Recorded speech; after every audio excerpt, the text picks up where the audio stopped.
Bonjour à toutes et à tous, je crée ce podcast de façon spontanée. Il m'est venu une inspiration suite à un message que j'ai reçu ce matin sur Instagram. J'ai fait une réponse à une élève et je me suis dit qu'il fallait que je partage sa problématique et ce que je lui avais conseillé parce que je suis persuadée qu'il y a plusieurs élèves qui sont dans le même cas de figure qu'elle, qui sont à l'école d'auxiliaire de puériculture. Donc je vais vous lire son message, je garde son identité anonyme, même s'il n'y a rien de dramatique dans son message. Je lui ai demandé l'autorisation avant d'en faire un podcast. Mais voilà, je vous lis son témoignage. Comme ça, je vous fais part de ce que je lui ai répondu, parce que je suis persuadée que vous êtes pas mal à être dans ce cas de figure. Donc elle me dit « Bonjour, je suis rentrée en école d'auxiliaire de puériculture en septembre dernier, notamment grâce à votre aide avec la prépa. Comme vous me l'aviez annoncé, l'année est intense, riche en émotions, remises en question et doutes. Je suis actuellement en stage en chirurgie pédiatrique, je finis ma 3e semaine. Et je trouve l'exercice difficile mais riche. Je me demandais si c'était normal de ne pas avoir les réflexes sur des choses qui me paraissent évidentes après coup. J'ai peur de ne pas réussir à penser à tout, de ne pas avoir les bons mots, d'être médiocre. Est-ce que c'est normal de se sentir bête parfois, ou même souvent ? Comment réussir à savoir ce qui est important pour l'enfant ? Avez-vous des astuces pour s'organiser ? Réussir à s'adapter aux besoins de chaque enfant ? Belle journée à vous. Donc je lui ai fait une réponse, bien entendu, pour la soutenir, mais je voulais absolument partager ma vision de sa problématique, parce que vous êtes pas mal à être à l'école d'auxiliaire de puériculture et être très contente d'être admise, mais avoir un petit peu peur lorsque vous êtes en stage notamment, parce que en fait, pour celles qui ne le savent pas, quand vous êtes prise à l'école d'auxiliaire de puériculture, parfois vous faites des stages avant d'avoir vu la théorie qui concerne les soins que vous allez faire.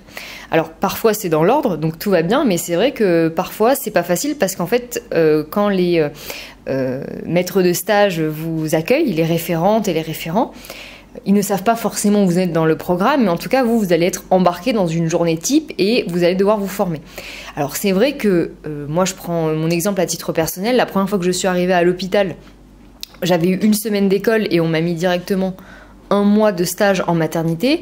C'est vrai que je me sentais pareil dans la même situation que l'élève, un petit peu bête parce que je me suis dit mais je ne sais rien et je suis censée quand même faire des choses auprès des mamans, montrer quand même que je suis un soutien, etc. Même si elles sont au courant qu'on est stagiaire, j'avais vraiment l'impression d'avoir aucune arme entre mes mains pour pouvoir aider. Donc ce sentiment-là, il est absolument normal.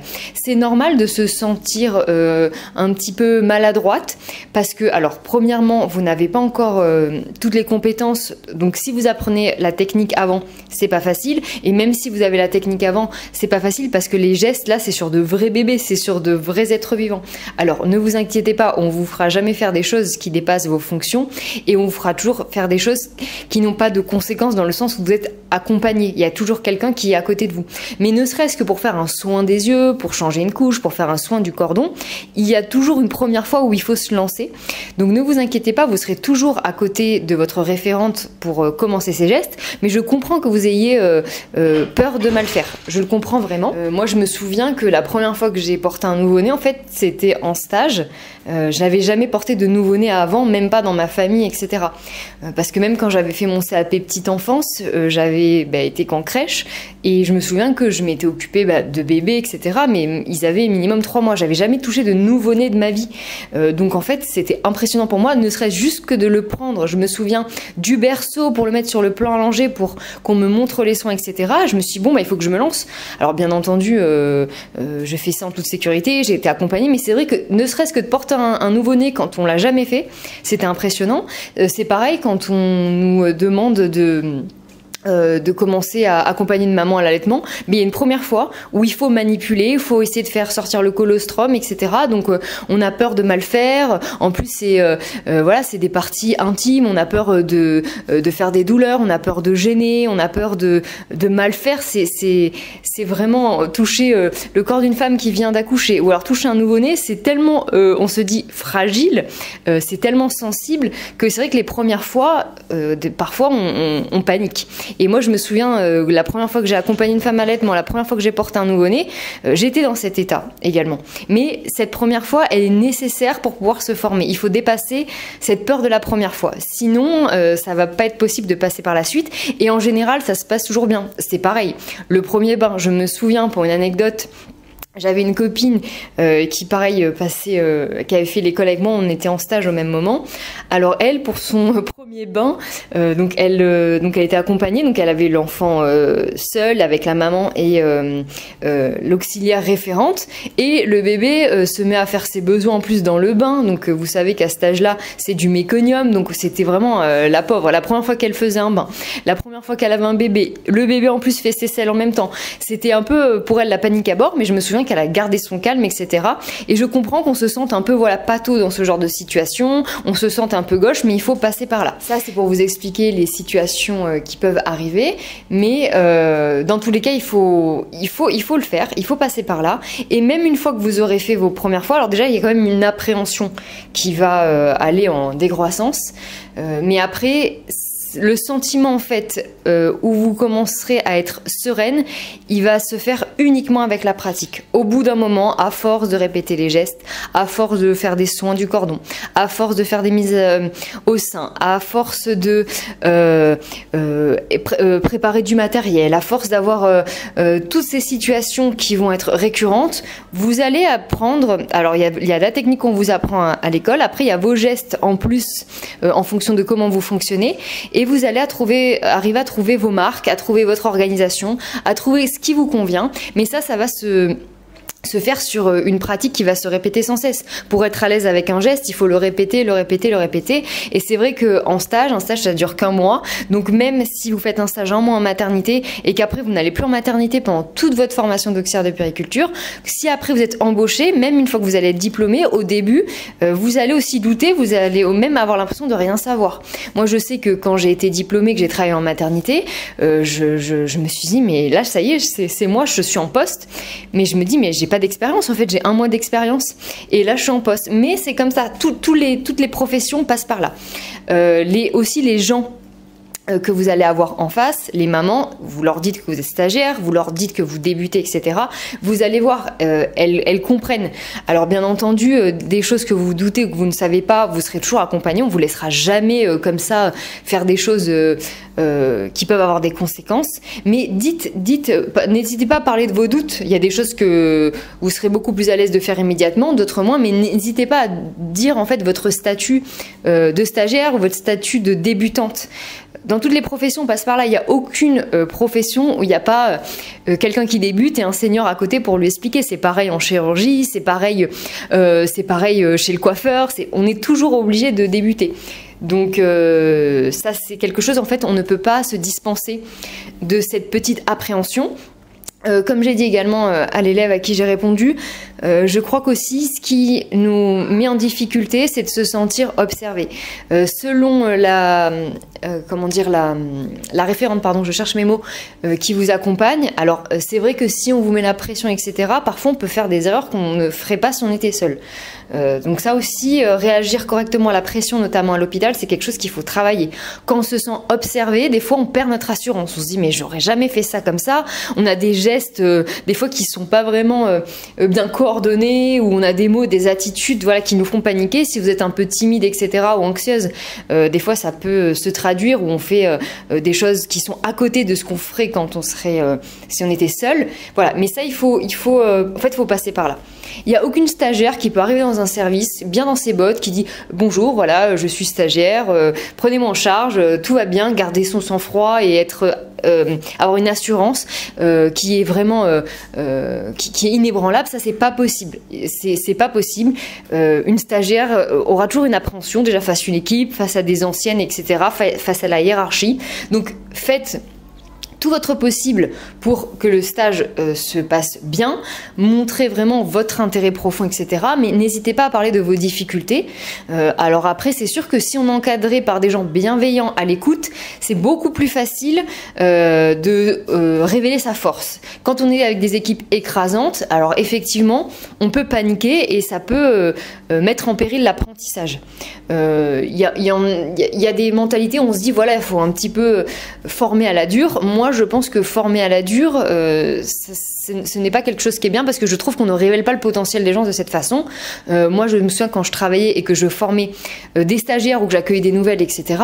Moi, j'étais plutôt dans le fait de féliciter quand quelque chose était bien, et si quelque chose n'était pas maîtrisé, par exemple de le remontrer, mais jamais en disant oh là là, qu'est-ce que tu fais, ou voilà, j'essayais jamais de faire avoir ce sentiment de se sentir bête à quelqu'un, même si la personne n'y arrivait pas, parce que je sais que moi-même, lorsque j'étais étudiante, ça me déstabilisait beaucoup, et j'ai eu la chance d'avoir toujours des maîtres de stage, des encadrants vraiment top, et je sais que c'est pour ça que j'ai réussi à aimer mon début de carrière, mon métier, etc. et à prendre de l'assurance et oser faire des choses, etc. Parce qu'en fait, on m'a montré, on va dire, mes qualités et mon potentiel et mes compétences. Et du coup, quand on est révélé comme ça par une hiérarchie supérieure à nous dans l'expérience, ça nous donne des ailes pour bien faire. Donc j'espère que vous tomberez également sur des gens comme ça. Mais si ce n'est pas le cas, il faut que vous persévérez de votre côté pour répéter les gestes. Moi, je sais que les gestes, notamment techniques, quand j'avais, alors nous à l'époque c'était des MSP, donc des mises en situation professionnelle. Moi, j'avais acheté un poupon en plastique, je répétais les gestes dessus, je faisais toutes les technicités chez moi. Et en fait, à force de le répéter, il y avait comme ça quelque chose de naturel dans les mouvements. Donc voilà. Alors après, il y a la partie donc technique où là on va vraiment juger vos gestes. Mais après il y a aussi la partie théorique. Et là la partie théorique, ça on peut pas l'inventer. Il faut juste l'apprendre. C'est du par cœur. C'est pas vraiment de l'intelligence. C'est vraiment du par cœur. Où là où on peut pas. Enfin si on vous pose une question et que vous savez pas répondre, là c'est juste parce qu'il vous manque de l'apprentissage, et il faut se dire bon ben là il faut que je prenne un temps où je travaille un peu mieux ça de mon côté, etc. Donc l'année d'auxiliaire de puériculture, je l'ai dit à toutes mes élèves, il y en a qui sont en plein dedans. C'est vrai que c'est une année qui est très intense. Nous on a également un programme pour accompagner les élèves. On les suit en fait dans l'année d'auxiliaire de puériculture. Le programme, ça consiste vraiment à corriger les documents qui sont attendus à l'école, mais aussi un soutien psychologique. La plupart des élèves, bon, bien entendu, elles utilisent le plus la correction, mais souvent me font des retours sur leurs ressentis, etc. Il y a des élèves parfois qui peuvent douter, qui peuvent trouver ça presque indépassable à la charge de travail qu'il y a, mais c'est vrai que vous avez 12 mois pour apprendre un métier, et c'est vrai que c'est pas beaucoup parce que vous devez répartir avec la théorie plus la pratique, donc c'est pas beaucoup. Toutes les élèves que j'accompagne, ou même celles que j'accompagne pas mais qui me font des retours, me parlent de cette intensité de travail, et elles ont vraiment peur de ne pas y arriver. C'est normal de passer par cette période de doute, c'est normal de penser ne pas pouvoir y arriver, c'est normal sur certains modules d'avoir des 18 sur 20 et sur d'autres être à ras, avoir 10, 11 sur 20, c'est normal, on peut pas avoir des facilités dans toutes les matières. Si en plus vous avez des enfants qui ont un quotidien à la maison, etc., parfois il y a des périodes où vous pouvez plus réviser que d'autres, donc c'est une année, il faut s'accrocher. C'est une année où des fois vous allez trouver ça facile, il y a des fois où vous allez trouver ça insurmontable, des années où vous vous dites mais pourquoi il faut que j'apprenne tout ça, enfin des périodes où vous vous dites voilà c'est trop de travail. Vous allez passer par toutes ces phases. Des fois, vous allez être en colère. Des fois, vous allez être soulagé. Des fois, vous allez avoir des moments de bonheur parce que vous allez vivre des choses en stage très intenses, avec des relations que vous allez pouvoir créer avec les parents, avec les enfants, etc. Vous allez être auprès de l'humain. Du coup, vous allez vivre des choses incroyables, que ce soit des accouchements ou des situations d'urgence, etc. Donc, vous allez vivre plein de choses pendant cette année. Il y a des élèves qui passent par toutes les phases, il y a des élèves qui pleurent, il y a des élèves qui sont en colère, il y a des élèves qui sont contentes également, mais je veux dire, vous allez tout ressentir. Il y a des élèves qui sont paniqués, il y a vraiment tout cet aspect-là. Donc, si vous en êtes actuellement donc dans cette période-là où vous êtes à l'école d'auxiliaire de puériculture et vous trouvez ça difficile, sachez qu'en général, toutes vos camarades de classe pensent la même chose. Ne vous sentez pas isolé par rapport à ça. Il faut juste continuer de s'accrocher.